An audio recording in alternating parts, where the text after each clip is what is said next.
तो शुक्राचार्य जी ने कहा कि हे परीक्षित, एक बार की बात है, एकदा गृहदासीसु यशोदानंद गोहिनी कर्मांतर नियुक्तासु निर्मंथ स्वयं दधी।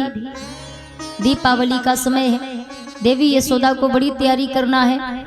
यानी यानी है गीतानि तद्बाल चरितानि च दधि निर्मंथने काले स्मृति तान गायत। तो दीपावली का समय था, दीपावली का दिन था। माता यशोदा जी को त्योहार आता है घर में, होली हो दीपावली हो, तो इन दो त्योहारों में ज्यादा काम रहता है। तो घर में बहुत साफ सफाई सारे काम। तो उस समय किया गया, यशोदा जी ने घर के जो दास दासियां हैं उनको घर का काम सौंप दिया कि घर का सारा काम संभालो। और यशोदा जी जा करके भगवान कृष्ण के लिए बढ़िया ताजा ताजा माखन निकालने लगे, दधी मंथन करने लगे। दधी मंथन कर ही रही थी, उसी वक्त भगवान श्री कृष्ण के बाल लीलाओं पर बहुत सारे कवियों ने सुंदर सुंदर सी पदावलियां लिखी हैं। उन्हीं पदों को देवी यशोदा जी मुख से गा रही हैं और भीतर से स्मरण कर रही हैं। सुखदेव जी ने कहा कि देखो, परीक्षित मनसा वाचा कर्मणा, भक्त भगवान को मन से, वचन से और वाणी से बुलाए और भगवान सोते रह जाएं, ऐसा हो नहीं सकता। देवी यशोदा जी मंथन कर रही हैं और वाणी से गा रही हैं और भीतर प्रभु की उन लीलाओं का दर्शन कर रही हैं, स्मरण कर रही हैं, भीतर भीतर याद कर रही हैं। भगवान कहते हैं भक्त हमारी प्रार्थना करे और मैं सोता रहूं। भगवान तो पालने में सो रहे थे, सोई उठ के आए और मैया के पास आ गए। बोले मैया, मथानी पकड़ के लाला बोला, यानी प्रभु बोले कि मैया बस कर, अब रहने दे, क्योंकि तेरी साधना सफल हो गई, मैं तेरे सामने आ गया। मैया बड़ी जोर की भूख लगी है। यशोदा ने कहा लल्ला, तेरे लिए ही तो ताजा ताजा माखन निकाल रहे हैं, थोड़ा सा रुक जा। कहा नहीं मैया, बहुत जोर की भूख लगी है। यशोदा को लगा मुझे लगता है लाला को ज्यादा भूख लगी है। तो कहा ठीक है, जब तक मैं तेरे लिए माखन निकालती हूँ तब तक तू आकर मेरा दूध पी ले। सो गोद में ले लिया और अपना स्तनपान करवाने लगे। उसी वक्त भगवान ने कहा कि एक काम करते हैं, मैया के प्रेम की थोड़ा परीक्षा ले ली जाए, प्रेम आजमाना चाहिए कि मैया देखे कितना प्रेम करती है। तो भगवान ने एक बात कही कि मैया एक बात पूछो। पूछो लाला। कहा मैया एक बात बताओ, तुमको दूध प्यारा है या पूत? यशोदा जी ने कहा ये भी कोई पूछने वाली बात है, हमें दूध भला क्यों प्यारा होगा, मुझे तो मेरा पूत प्यारा है। तब तक यशोदा जी ने देखा क्या कि आग के ऊपर जो दूध खौल रहा है ना, उसमें उफड़ आ गया, यानी उबाल आ गया।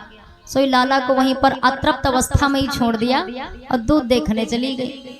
भगवान बोले वारे मैया, अभी अभी पूछा, सिर्फ अभी पूछा था और हाल ही पूछा मैंने कि पूत प्यारा या दूध, तुरंत ही जवाब मिल गया कि मुझे तो पूत प्यारा है। पूत को भूं चटा दी और दूध देखने चले गए। वाह, भगवान को आई गुस्सा। गुस्से में क्या किया, भीतर से बाहर गए और बाहर जाकर कंकड़ पत्थर सब बटोर लाए और सब लेकर आए। और जो दूध दही की मटकियां नहीं थी ऊपर, वो सब फोड़ फाड़ डाली। जो ताजा ताजा मक्खन निकाल रहे थे ना, उसको भी तहस नहस कर दिया।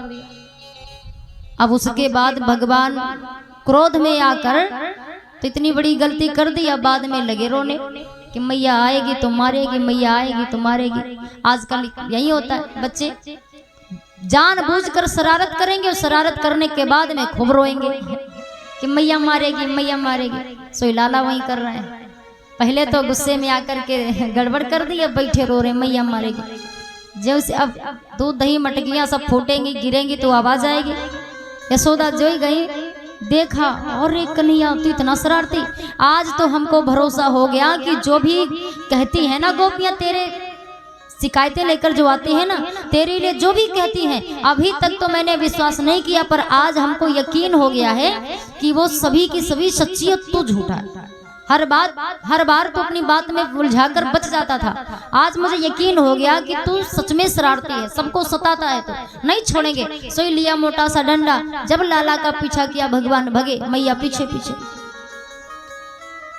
आगे आगे भगवान भाग रहे हैं और पीछे पीछे देवी यशोदा जी भाग रहे हैं। सुखदेव जी ने परीक्षित से कहा कि हे परीक्षित, लो कर लो दर्शन कर लो अपने ब्रह्म के दर्शन। ऐसा भागता हुआ ब्रह्म तुमको कहीं नहीं मिलेगा, दर्शन करो। तो ये लीला सरकार की है। और आगे आगे लाला, पीछे पीछे यशोदा। 80 साल की भाई यशोदा जी इतना कहाँ भाग पाएंगे, पकड़ में आते ही नहीं सरकार। सोई पसीना बहने लगा, डंडा टिकाकर यशोदा जी वहीं पर बैठ गए। बोली लाला पकड़ में आ जा, पकड़ में आ जा। भगवान बोले मैया तू मारेगी? का लाला मैं नहीं मारूंगी, तू आ तो सही। तो कहा भगवान ने अच्छा मैया मैं आ गया तो तुम क्या करोगी? तो यशोदा ने कहा लल्ला तू आएगा ना तो मैं तुझे प्यार करूंगी। पक्का मैया? हाँ। अच्छा तू हमें प्यार करेगी? हाँ। सच बता रही? हाँ लाला तू आ तो सही, हम तो तेरी पूजा करेंगे, तेरी आरती उतारेंगे, तू आ तो, मुझे तेरी पूजा करनी है। भगवान बोले मैया अगर पूजा ही करनी है तो फिर ये डंडा काहे लिए हो?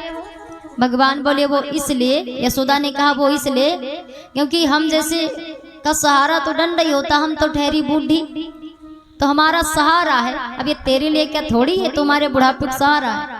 अच्छा पक्का पूजा करेगी? हाँ लाला आ तो सही, हम तेरी पूजा करेंगे। भगवान पूजा का मतलब ही नहीं जानते।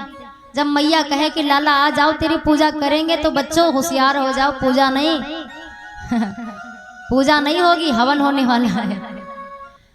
भगवान पूजा का मतलब नहीं जाने, सोई मैया के पास गए। जैसे मैया ने हाथ पकड़ा और पकड़ के खींच लिया, हम तेरी पूजा करेंगे, आओ तो दारी के आ इधर। सोई यशोदा जी ने क्या किया, पकड़े कान, जो चपाट लगाई, जो चपाट लगाई।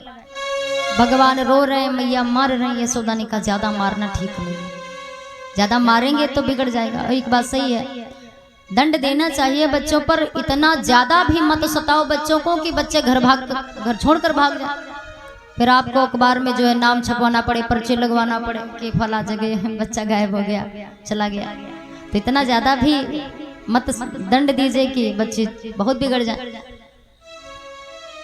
यशोदा ने सोचा देखो अब मारेंगे नहीं पर इसको छोड़ेंगे भी नहीं, ऐसा कुछ करना चाहिए जिससे ये गलती कभी दोबारा ना करे। तो भगवान ने क्या, यशोदा जी ने क्या किया, ओखल में लल्ला को बांधने लगे। जब भगवान को ओखल से बांधने लगी तो वहां पर भगवान कृष्ण मैया को सताने के लिए एक और लीला कर दी। लीला क्या करी भगवान ने कि देवी यशोदा जी जितनी बार बांधे, हर बार जब गांठ की बारी आती है तो 2 अंगुल रस्सी कम पड़ जा रही।